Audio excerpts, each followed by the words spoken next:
नमस्कार विद्यार्थी मित्रांनो, व्याकरण कट्टा या आपल्या यूट्यूब चॅनलवर आपल्या सर्वांचं स्वागत आहे।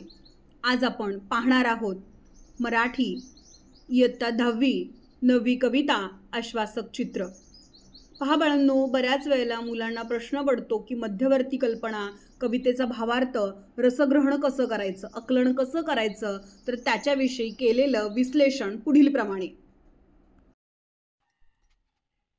चला तर बाळांनो, आज आपण पाहतोय आश्वासक चित्र इयत्ता 10वी 9वी कविता।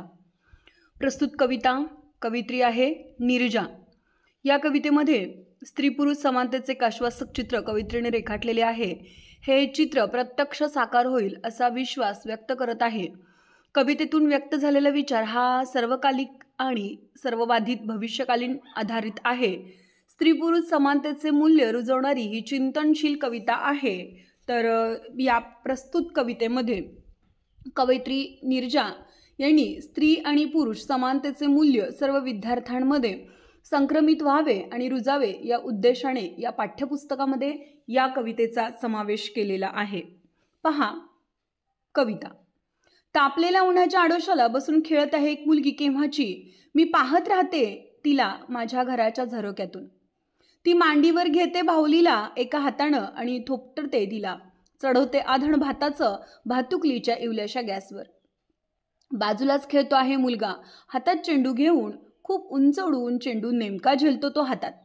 मुलगी पाहत राहते कौतुकानं त्याच्याकडं, अचानक बाजूला ठेवते बाहुली आणि जवळ जाते त्याच्या। मुलगा दाखवतो तिला आपली कसं पुन्हा पुन्हा। मुलगी चेंडू मागते त्याच्याकडे, तेव्हा हसून म्हणतो, तू भाजी बनव छानपैकी पाल्याची। ती म्हणते, मी दोन्ही करू शकते, तू करू शकतोस। अर्थात बघा, ऐन दुपारच्या वेळी ऊन तापलेलं आहे आणि अशा तापलेल्या उन्हामध्ये एक मुलगी आडोशाला आपला भातुकलीचा खेळ खेळत बसली आणि हे दृश्य आपल्या कवयित्रीनं तिच्या खिडकीतून बघितलं। ही मुलगी एकटीच भातुकलीचा खेळ खेळत होती आणि बाहुलीला मांडीवर घेऊन इथं थोपटत भात शिजवत होती। आता इथं आपल्याला लहान मुलं मोठ्या माणसांचं अनुकरण करतात हे आपल्याला इथं दाखवलेलं आहे। आणि त्यानंतर अगदीच हा लुटुपुटीचा संसार म्हणूया आपण, तिनं केलेला आहे आणि बाजूला एक मुलगा तिच्या हातात, तिच्याच बाजूला एक मुलगा चेंडू घेऊन उडवत खेळत असताना तिनं बघितला। मुलीला त्याचा खेळ आवडला आणि ती जवळ जाऊन हसून म्हणाली, मी हे करू शकते। मुलाला तिनं चेंडू मागितला तेव्हा त्यानं म्हटलं की तू फक्त भातुकलीचाच खेळ खेळू शकतेस, भाजी कर, तुझे काम तेच आहे, तुला पुरुषी काम कसे काय जमणार। तेव्हा मुलगी त्याला जे म्हणते ते अतिशय समर्पक पद्धतीनं कवित्रीनं सांगितलं आहे इथं आपल्याला, मी दोन्ही करू शकते। बघा, एक स्त्री ही पुरुषांची आणि स्त्रियांची कामं एकाच वेळी करू शकते, पण तू करू शकशील का, तू स्त्रीची कामं करशील का। मुलगा स्वतःचा चेंडू जेव्हा तिच्या हातात देतो तेव्हा मुलगी चेंडू उंच उडवते आणि आभाळाला जणू स्पर्श करून नेमकपणाने तिच्या ओंजळीत येऊन पडतो, म्हणजे मुलगी व्यवस्थित ती झेलू शकते। अर्थात इथं आपल्याला दाखवलेलं आहे की आश्वासक चित्र भविष्य काळामध्ये घरकाम आणि बाहेरचं काम हे दोन्ही सांभाळणारं काम ह्या स्त्रिया करू शकतात। मुलगा चकित होतो, मुलगी मुलाला दाखवते, आता तुझी पाळी, तू मात्र करून दाखव। तेव्हा त्याला गॅस समोर बसून प्रथम दोन्ही हातांनी बाहुलीला थोपटून मग तो भाजी करायसाठी टोप शोधतो। अर्थातच इथं आता आपल्याला कवयित्रीनं सांगायचं आहे की हळूहळू तोही शिकेल मुलींचं कसब सांभाळायला। तापलेल्या उन्हाच्या आडोशाला बसून ती दोघं खेळत होती, माझ्या घराच्या झरोक्यातून ते मी पाहत होते उद्याचे आश्वासक चित्र दृश्य, असं इथं कवयित्री या कवितेमध्ये म्हणतात। म्हणजेच इथं कवयित्री असं सांगायचं आहे की ज्यावेळेला तिला घराच्या झरोक्यातून हे दृश्य दिसलं त्यावेळेला तिला उद्याच्या जगामध्ये म्हणजेच भविष्य काळामधील स्त्री पुरुष एकत्र नांदताना, एकत्र वास्तव्य जगत असताना दोघंही स्वप्नाळू जगातून प्रत्यक्षात एकमेकांच्या हातात हात घालून ज्याप्रमाणे भातुकलीचा खेळ खेळावा त्याप्रमाणे सत्याचा खेळ खेळतील आणि त्यावेळी दोघांच्याही मनामध्ये भविष्यामध्ये सामंजस्य आणि परस्पर स्नेहभाव असावा। म्हणजे स्त्री पुरुष एकतेचं आणि समानतेचं बीज या आपल्या 10वीच्या पुस्तकातील या कवितेमध्ये आश्वासक चित्र या कवितेमध्ये कवयित्री नीरजा कैर यांनी समर्पित करण्याचा प्रयत्न केलेला आहे। तर बाळांनो, ही होती विस्तृत संकल्पना त्यानंतर बोर्डाच्या परीक्षेला पडणारे प्रश्न, या कवितेवर अतिशय सुंदर अशी कविता आहे आश्वासक चित्र. मग या कवितेमध्ये कसे प्रश्न पडतात आपल्याला, तर बघा, रसग्रहण करा म्हणून आपल्याला एक प्रश्न पडतो अतिशय महत्त्वाचा. तर त्यामध्ये भातुकलीतून प्रवेशताना वास्तवात हातात हात घालून दोघांचेही, तर इथं आपल्या या काव्यपंक्तीचं रसग्रहण करायचं आहे. रसग्रहण करत असताना आशय सौंदर्य, काव्य सौंदर्य आणि भाषिक सौंदर्य 3 गुणांसाठी अवघा येणारा प्रश्न आहे. तो 3च्या 3 गुण पडायचे असतील तर व्यवस्थित पुढील प्रमाणे उत्तर आपल्याला मांडता आलं पाहिजे. त्यामध्ये आशय सौंदर्य, कवयित्री नीरजा यांनी आश्वासक चित्र या कवितेमध्ये स्त्री पुरुष समानतेचे भविष्यकाळातले चित्र आश्वासक चित्र या काव्यातून रंगवलेले आहे. त्यानंतर काव्य सौंदर्यामध्ये असं लिहायचं की कवयित्री नीरजा यांनी लहान मुलांच्या खेळण्यातून म्हणजेच भातुकलीच्या खेळण्यातून प्रत्यक्ष मोठेपणी संसार करत असताना वास्तव आणि जबाबदाऱ्या स्वीकाराव्या लागतात. त्यामुळे स्वप्नाळू जगातून सत्यात प्रवेश करत असताना खऱ्या अर्थानं स्त्री पुरुष एकमेकांना जर परस्परांना साथ देतील, समजून घेतील, सहकार्य करतील तर या जगामध्ये अशक्य असं काहीच राहणार नाही. स्त्री पुरुष परस्परांची कामे जर मिळून करतील तर भविष्यामध्ये आशावादक चित्र उपरोक्त ओळीतून इथं आपल्याला त्यांनी साकारताना दिसलेलं आहे.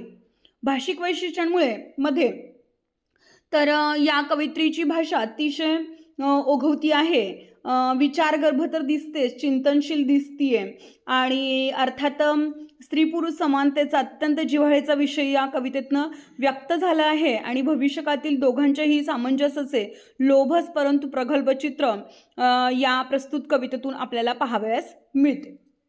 त्यानंतर बघा, वरील कविता आश्वासक चित्र याची पुढील कृतींच्या आधारे मुद्द्यांच्या आधारे कृती सोडवा किंवा आश्वासक चित्र म्हणूया आपण. आणि त्या कवितेमध्ये कवयित्री आहे नीरजा, कवितेचा प्रकार आहे मुक्त छंदातला आणि हा काव्यसंग्रह घेतला आहे निरर्थकांचे पक्षी. परत एकदा बघा, लक्षात ठेवा, निरर्थकांचे पक्षी या काव्यसंग्रहातून आश्वासक चित्र ही कविता घेतलेली आहे. कवितेचं स्थायी भाव आहे स्त्री पुरुष समानता. त्यानंतर या कवयित्रीची लेखन वैशिष्ट्ये पाहाल तर ही कविता मुक्त छंदातली आहे. मुक्त छंदांमुळे दैनंदिन व्यवहारातली भाषा अतिशय सोपी आणि खोलवर विचार केलेली मांडलेली दिसून येते. लहान मुलाच्या खेळांचे चित्रण करत भविष्यातल्या स्त्री पुरुष समानतेचे वेध या कवितेच्या माध्यमातून कवयित्रीने इथं प्रकट करण्याचा प्रयत्न केलेला आहे.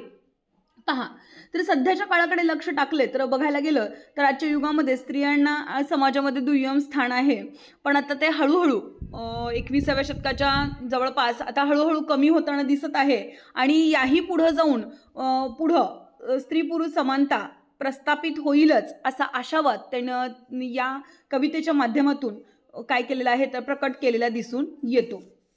त्यानंतर काव्य सौंदर्य स्पष्ट करा म्हणून आणखीन एक महत्त्वाचा प्रश्न बोर्डाच्या परीक्षेला विचारलेला आहे. ती म्हणते मी दोन्ही करू शकते एकाच वेळी, तू करशील? या ओळीचा तुम्हाला समजलेला अर्थ स्पष्ट करा. पहा बाळांनो, बोर्डाच्या परीक्षेला पडलेला प्रश्न आहे.